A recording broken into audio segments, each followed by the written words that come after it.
Hiya, it's Ray McNulty here. If you're a training provider and you want to start delivering Sage accounts and payroll courses, but you haven't got the resources or the Sage staff to do it, or you're trying to do this now but you're having problems, then I'm about to show you how to create your core teaching material. This method will give you so much flexibility and options that you'll be able to build all your training courses around this. There are lots of benefits if you design your teaching material the way I'm going to show you. There are no start or stop dates for courses. You can use the roll-on, roll-off system. Students can start when they're ready and just do the course.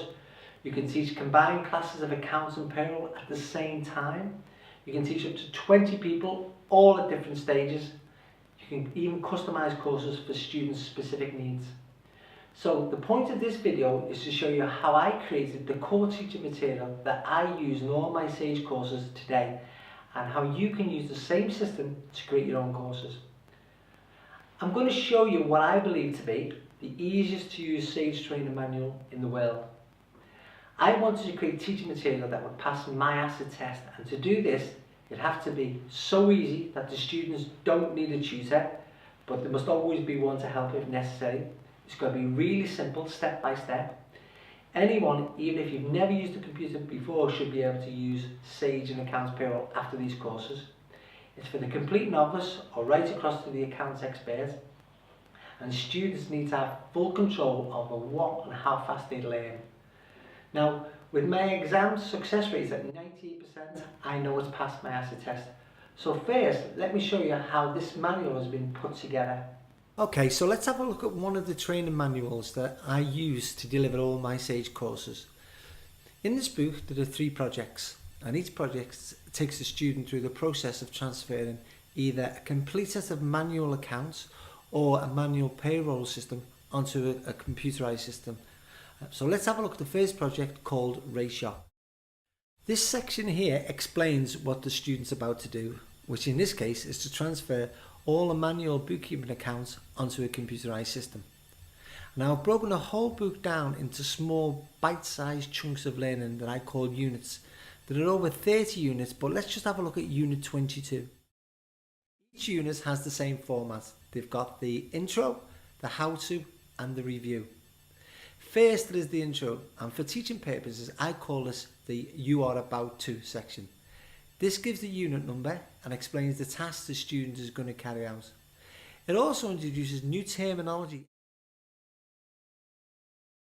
In this case, your company has written a check to a supplier to pay off outstanding invoices that you owe them. If you turn over the page, we come to the how-to pages. This is the section where the student has to actually carry out the task, and what I've created here is something that's absolutely foolproof, and here's why. The left-hand page and the right-hand page work together. The student reads the information next to the R, and in this case they are about to process a check to a supplier to pay off an outstanding invoice. On the same page underneath, it also gives them the check that needs to be keyed into the system. Underneath that there is an image of the screen display, and this gives them a clear illustration of what should appear on the screen once they've entered the data correctly. Once they've read this and they know exactly what they have to do, they then move over to the right hand page, which is the how-to page. The right hand page shows them step by step the icons that they have to click on to enter the check on the page opposite. It shows them clearly what icons should be clicked on and what will happen once they have clicked on them. They enter the details of the check using these instructions, and then they turn over the page.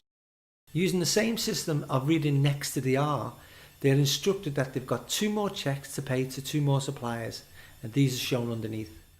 Once they understand the task, they then follow the instructions on the page opposite to enter the 2 supplier checks. After they've entered the 2 checks using the instructions, they turn over and come to the review page. I call this the You Have Just section to make it really clear. The review section is just a very quick recap of the task that the students just completed, and in this case it simply states that what they've just done, which is to process supplier checks.